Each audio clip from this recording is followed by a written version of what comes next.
आज मैं डिस्कस कर रहा हूँ इफ़ेक्टिव मास और equivalent mass concept for Atwood's machine. देखो, एटवुड्स मशीन जो होती है उसके अंदर दो मास होते हैं, एक पुली होती है ना। हमें एक इक्विवेलेंट मास पता करना है कि अगर हम उनकी जगह केवल वह मास लगा दें तो रिजल्ट सेम आवे।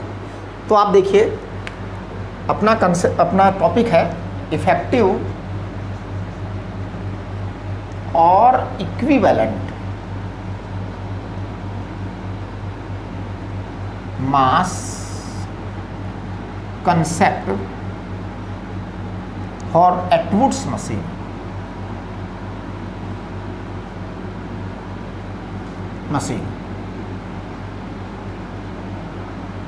देखिए कैसे। मैं सबसे पहले एटवुड्स मशीन बना देता हूं। आप एटवुड्स मशीन देखिए, छत है, छत से एक पुली लटकी है, पुली फिक्स है, मूवेबल नहीं है। यहाँ मास M1 लटका है, यहाँ मास M2 लटका है, राइट। तो देखिए ये M1 M2, अगर यहाँ पर टेंशन T है, यहाँ पर टेंशन T है ना, यहाँ M1G फोर्स है, यहाँ M2G फोर्स है, ग्रेविटेशनल फोर्स है ना, राइट। यहाँ पर टेंशन आएगा 2T। अब देखिए इक्विवेलेंट का मतलब क्या है। इक्विवेलेंट का मतलब ये है कि ये छत हमने वैसे के वैसे ले ली, यहाँ मैं एक मास लटका दूंगा जिसे कहेंगे M इक्विवेलेंट, और उसमें टेंशन जो आएगा यहाँ पर वो इस 2T के बराबर आ जाएगा। अगर ऐसा हो जाता है तो इसका मतलब वो इक्विवेलेंट मास है। तो आप देखिए, ये जो एटवुड्स मशीन है इसके अंदर जो ये रस्सी में टेंशन आता है, this is called as tension in the string, है ना, टेंशन इन द स्ट्रिंग। इसकी वैल्यू सभी लोग जानते हैं, 2M1 M2G upon M1 plus M2। ये आपको टीचर ने ज़रूर पढ़ाया होगा। T equal to twice M1 M2G upon M1 plus M2। हमें ये वाला टेंशन इक्विवेलेंट मतलब बैलेंस नहीं करना है, हमें 2T बैलेंस करना है, जो कि सपोर्ट टेंशन है। इसको कहते हैं सपोर्ट फोर्स। तो ये जो है ना, इसे रिएक्शन कहते हैं या सपोर्ट फोर्स कहते हैं। तो हम 2T को M इक्विवेलेंट रखें। M इक्विवेलेंट पर जो वेट आएगा उसे कहेंगे हम एक M इक्विवेलेंट इन 2T। एक मिनट ज़रा, जस्ट अ मोमेंट प्लीज। हाँ ठीक है। अब आप देखो, तो मैं पता है क्या बोलूँगा, M इक्विवेलेंट इंटू G। तो twice T must be equal to M equivalent into G। अब आप इसको लिखे 2T, यानी कि आपका M इक्विवेलेंट आ जाएगा, M इक्विवेलेंट आ जाएगा, इसका डबल करो, 4M1 M2 upon M1 plus M2। G आपका कैंसल हो गया है इक्वेशन में, आप चेक करिए। कुल मिलाकर के जो दो मास का सिस्टम था, पुली सिस्टम था, स्ट्रिंग पुली सिस्टम था, उसको हमने एक सिंगल मास में कन्वर्ट कर दिया। सवाल ये उठता है अब इसका यूज क्या है। तो देखिए, इसके यूज के लिए मैं एक दो एग्जांपल्स ले लेता हूँ। सबसे पहला एग्जांपल में जो है ये मेरे पास HC वर्मा जी की बुक का एग्जांपल 9 है, पेज नंबर 74 पर। तो देखिए एग्जाम्पल 9 पेज 74, HC वर्मा जी की बुक है। तो देखिए सवाल आप लोग पढ़ लीजिए, है ना। हाँ, इसमें यहाँ पर एक टेबल है, टेबल पर यहाँ एक सपोर्ट है, सपोर्ट पर एक पुली लगी हुई है, यहाँ मास M1 है, यहाँ से ये लटकाया गया है, यहाँ मास M2 ये यहाँ पर एक पुली है ना, यहाँ पर एक पुली है, पुली से एक मास M2 इधर लटका है और एक मास M3 इधर लटका है, राइट। इस तरह से मास लटके हुए हैं। सवाल में इन्होंने पूछा है कि आप इसका एक्सीलरेशन बताइए A1, यानी कि उनकी इच्छा है A1 का पता लगाने की। जब A1 का पता लगाने की इच्छा है तो मैं सबसे पहला काम क्या करूँगा कि ये जो दो मास हैं और ये सिस्टम है, इसको मैं सिंगल मास में रिप्लेस कर दूँगा, और ये सारा का सारा जो सिंगल मास है उसे मैं कह दूँगा M इक्विवेलेंट।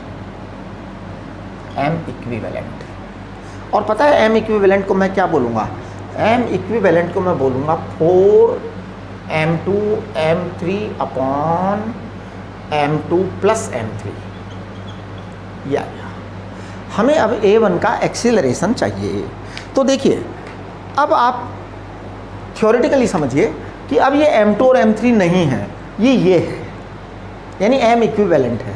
इसका मतलब ये सारा सिस्टम केवल दो मास सिस्टम बन गया, टू बॉडी सिस्टम बन गया। एक M1 है, एक M इक्विवेलेंट है, राइट। अब ये नीचे आएगा तो हमारे पास A1 का क्या फार्मूला है? A1 एक्सीलरेशन होता है नेट ड्राइविंग फोर्स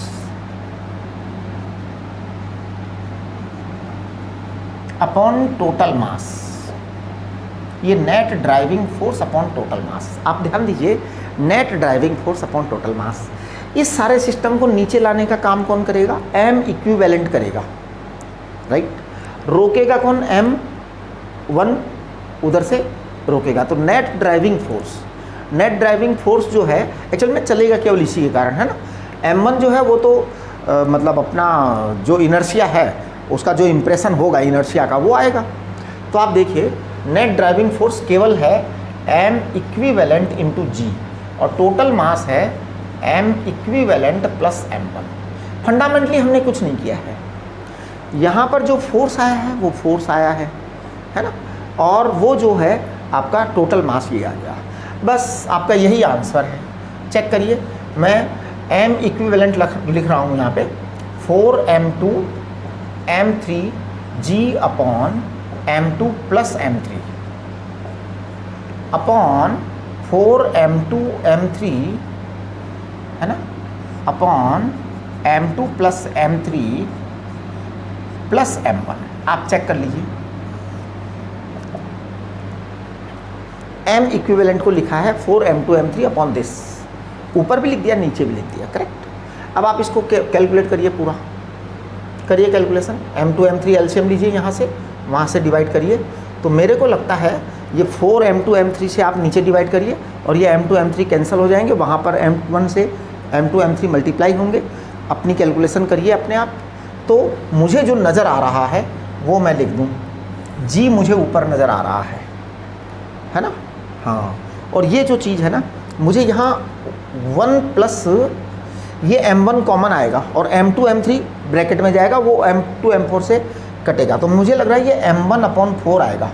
आप एक बार चेक कर लीजिए, 1 upon m2 plus 1 upon m3 आएगा। आप अपना आंसर मैच करिए जो HC वर्मा जी ने दिया है। तो देखिए कितना आसान सा सवाल हो गया। आपको केवल ये कंसेप्ट काम में लेना था, M इक्विवेलेंट, इतने में आपका काम हो भी गया, है ना। ये देखो, ये देखिए, अब आप HC वर्मा जी का सॉल्यूशन जो है देखिए, वो तो खैर जनरल सॉल्यूशन है, वो एक नॉर्मल सॉल्यूशन है जैसे कि होना चाहिए, ठीक है। ये हमने इसको थोड़ा सा ब्रीफ कर दिया कि एक इंटरनल कैलकुलेशन हमने पूरी की पूरी दबा दी और रिजल्ट हमने एक स्टेप के अंदर ला दिया, तो आपके पास M इक्विवेलेंट है। इसी तरह से आप देखिए HC वर्मा जी का ही अगला एक क्वेश्चन है, वो आप देखिए इनकी एक्सरसाइज में है, पेज नंबर कहाँ पर है, 81 पर। 81 पर आप क्वेश्चन नंबर 28 देखिए।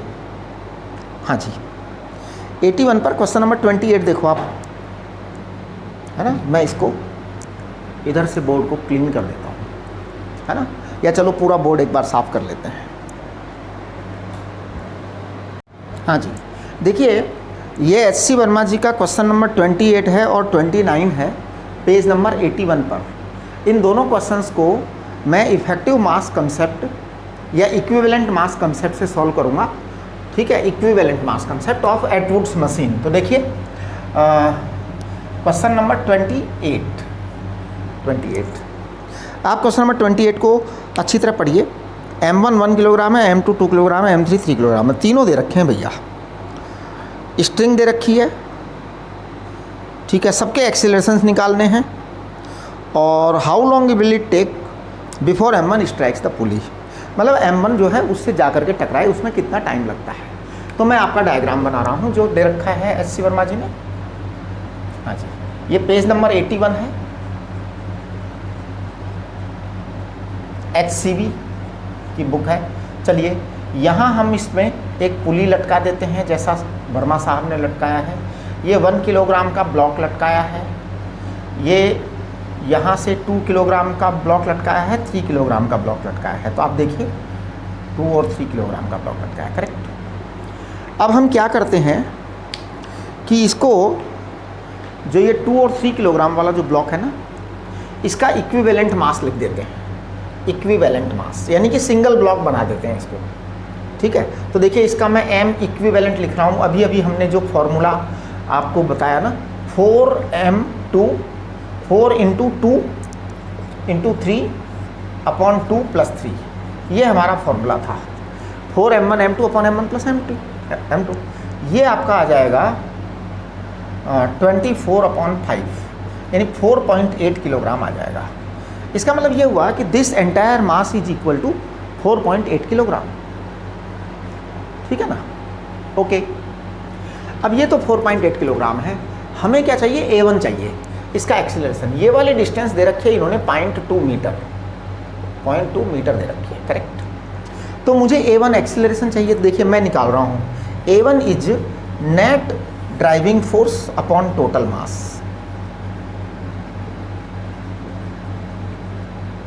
टोटल मास आप चेक करिए, नेट ड्राइविंग फोर्स आएगा आपका 4.8 इंटू जी माइनस 1 इंटू जी अपॉन 4.8 प्लस 1। आप जब कैलकुलेशन करेंगे तो ये आएगा 3.8 अपॉन 5.8, 3.8 अपॉन 5.8 इंटू जी आएगा, है ना। हाँ, तो this is ultimately 19 upon 29 into G. ये आपका A1 आ गया है, A1 फर्स्ट इसका एक्सीलरेशन आ गया A1 ब्लॉक का अपवर्ड, करेक्ट। आपको टाइम चाहिए इसको 0.2 मीटर ऊपर जाने में, तो टाइम निकाल दीजिए। टाइम का हमारा फार्मूला होता है, मैं यहाँ कर देता हूँ टाइम की कैलकुलेशन, राइट। देखिए टाइम का हमारा फार्मूला होता है √2s upon a. s equal to u t plus half a t square, u equal to 0, half a t square, s जो है उसको आप लिखिए, कैलकुलेशन करिए, आपके पास आ जाएगा, राइट। चलिए t equal to √2s upon a. 2s कितना है 0.2, a कितना है 19 अपॉन 29 इंटू जी। अब आप कैलकुलेशन करिए, तो मुझे लग रहा है कि ये होगा 2 into 0.2 into 29 upon approximately 19 into G is 9.8। Now I feel that this upper side quantity is 11.6 आएगा शायद, है ना। ये 58 आ जाएगा, 5.8, ये 11.6 आएगा, है ना। और ये आएगा 19 इंटू 9.8। इट इज़ नॉट 10 से कम है, यानी कि ये 190 से कम आएगा, 190 से कम आएगा। अब आप देखो अगर 19 होता ये और 116 19 से डिवाइड करना ज़रा, अप्रोक्स कितना आएगा, तो I think it will come 6, है ना। हाँ 6 आएगा। तो देखिए ये कितना आएगा, मैं इसको अप्रोक्सीमेटली लिख रहा हूँ 0.06 और फिर कुछ आगे आएगा, है ना। ये 10 नहीं है, ये ध्यान रखिए, 9.8 है, इसलिए वो 190 नहीं होगा, 190 नहीं होगा, और वो 11.6 है, समझ रहे हैं ना आप। हाँ, उसको 11.6 ये 190 को तो 1.9 कर दो आप ज़रा, तो आप कैलकुलेशन करेंगे तो यू विल गेट 0.06, है ना। चलिए इसका जब रूट लेंगे तो ये अगर ये 0.0625 हो जाए, अगर 0.0625 हो जाए तो, है ना, तो ये 0.25 सेकंड आपका आंसर आएगा, ठीक है जी। आप चेक करिए HC वर्मा जी ने क्या आंसर दे रखा है, ठीक है, वो यही दे रखा है उन्होंने, है ना, 0.25 सेकंड ही दे रखा है, यस करेक्ट। ये आपका A1 आ गया।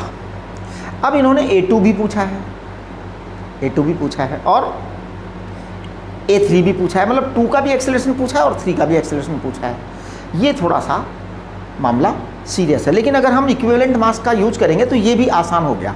देखो A1 आपके पास में आ गया, तो आपके पास टेंशन आ गया यहाँ का टेंशन आ गया है। देखिए कैसे आ गया यहाँ का टेंशन, आप यहाँ के टेंशन को एक बार T बोल कर देख लो, एक बार T बोल कर देख लो ना बेटा, 1 × G। तो देखिए मैं इस ऊपर वाले टेंशन की कैलकुलेशन कर रहा हूँ, यहाँ पर ऊपर वाले टेंशन की कैलकुलेशन कर रहा हूँ, है ना।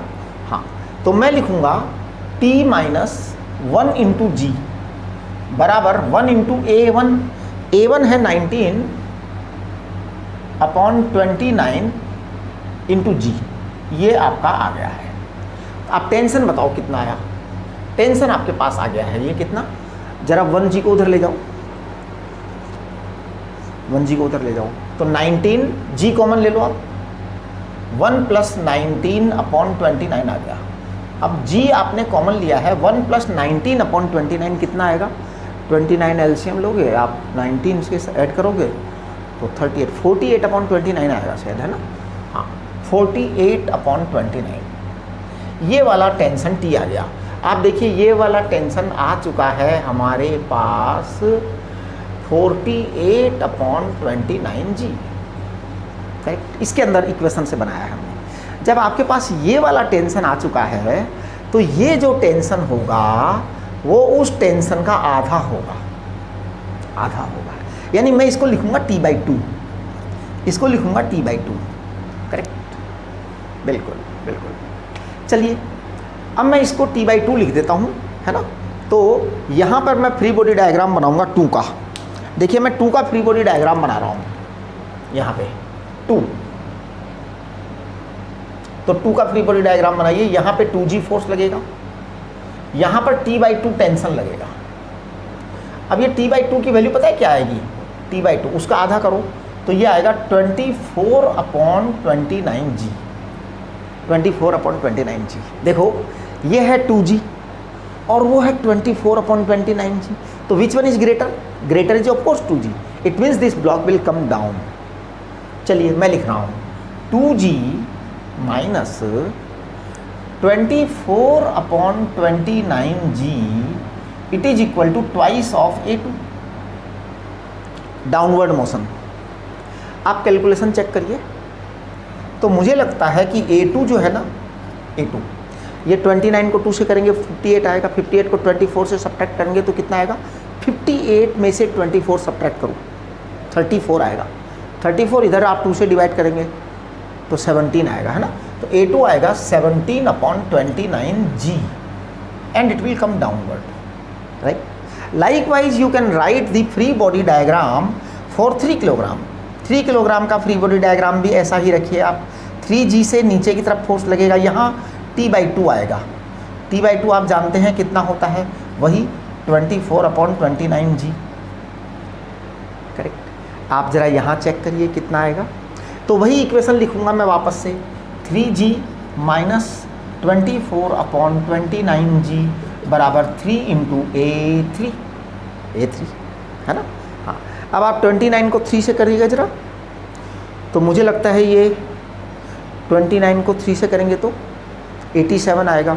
87 में से आप 24 सब्ट्रैक्ट करिए, 87 में से 24 सब्ट्रैक्ट करने पर 63 आएगा, 63 में से 3 से डिवाइड करने पर 21 आएगा। तो A3 equal to what, 21/29G, ये आपका A3 आ गया, डाउनवर्ड आएगा ये भी। आप देखिए कितना जो है ना, बहुत कुंबरसम क्वेश्चन, जो बड़ा लंबा चौड़ा सवाल होना था वो बिल्कुल बारीक सा सवाल हो गया है। आपको M इक्विवेलेंट लेना पड़ा, एक बार M इक्विवेलेंट लिया तो आपके पास A1 आ गया। A1 आते ही आपके पास टाइम आ गया उसका, राइट। टाइम आते ही अब आपके पास टेंशन आ गया इसके इक्वेशन से, M1 के इक्वेशन से, है ना, M1 के इक्वेशन से। आप केवल 1 का फ्री बॉडी डायग्राम देखिए, तो आपके पास G आ गया, आपके पास T आ गया, आपके पास टेंशन आ गया। ये जो टेंशन हुआ उसका आधा टेंशन यहाँ होगा, ये तो आप ऑब्वियस जानते ही हैं, बहुत सारे क्वेश्चन कर लिए हैं। तो ये आपके पास में आ गया है, कहाँ गया वो, सॉरी T/2। हाँ, मतलब T/2 जो है ना 24 वो आएगा 24/29G। चलिए ये आपके पास में आ गया। अब आपने दोनों के फ्री बॉडी डायग्राम बना दिया, अपना आंसर निकाल दिया। तो देखिए कितना आसानी से क्वेश्चन सॉल्व हो गया है इक्विवेलेंट मास कंसेप्ट काम में लेने पर। इसी तरह इक्विवेलेंट मास कंसेप्ट का एक क्वेश्चन और है 29, वो भी एच.सी. वर्मा जी की बुक में ही है। आप देखिए बहुत अच्छा सवाल है, क्वेश्चन नंबर 29, और ये है वही पेज नंबर 81 पर ही है। In the previous problem m2 equal to this and m3 equal to this, what should be value of m1 so that there is no motion. m1 को शांत रखना है, रेस्ट पे रखना है, कुछ नहीं चल, मतलब m1 को रेस्ट पे रखना है। तो देखो मैं बताता हूँ, m1 को रेस्ट पे रखना है तो वो 2 3 है वहाँ पे, यहाँ वाला सेम है, यहाँ वाला सेम है। अब देखिए क्या होने वाला है, इस m1 का ज्ञान नहीं है हमें, इस m1 का पता नहीं है, लेकिन 2 3 का पता है। ये 2 और 3 है, 2 किलोग्राम ये है और 3 किलोग्राम ये है। आप इन दोनों का इक्विवेलेंट मास निकाल दीजिए। मैं इक्विवेलेंट मास लिख रहा हूँ यहाँ पे, ग्रीन पेन से लिख रहा हूँ, इक्विवेलेंट। देखो इक्विवेलेंट कितना आएगा, m इक्विवेलेंट है ना। तो m इक्विवेलेंट आ जाएगा 4 इंटू m2 m3 यानी कि 2 इंटू 3 अपॉन 2 + 3। आप देखेंगे तो इट विल कम 4.8 किलोग्राम। अब देखो बात यह है, चाहते क्या है m1 ना चले, m1 ना चले। तो भैया बात यह है m1 ना चले तो उसका तरीका है कि जितना मास इधर है उतना मास इधर लटका दो। इधर कितना मास है 4.8 किलोग्राम, आप इधर भी 4.8 किलोग्राम लटका दीजिए, काम खत्म। देखना आपका नहीं चलेगा, ये गारंटी से नहीं चलेगा। 4.8 किलोग्राम इसका आंसर होना चाहिए क्वेश्चन नंबर 29 का। तो आपने देखा कितना आसान हो जाता है, ये है बहुत आसान हो जाता है अगर आपने एटवुड्स मशीन की free body diagram m equivalent create किया। तो आप m इक्विवेलेंट का ये फॉर्मूला हमेशा याद रखिए, और जो है ना 4m1 m2 upon m1 + m2 Atwood's machine fixed pulley वाले केस में आएगा, राइट। चलिए नमस्ते।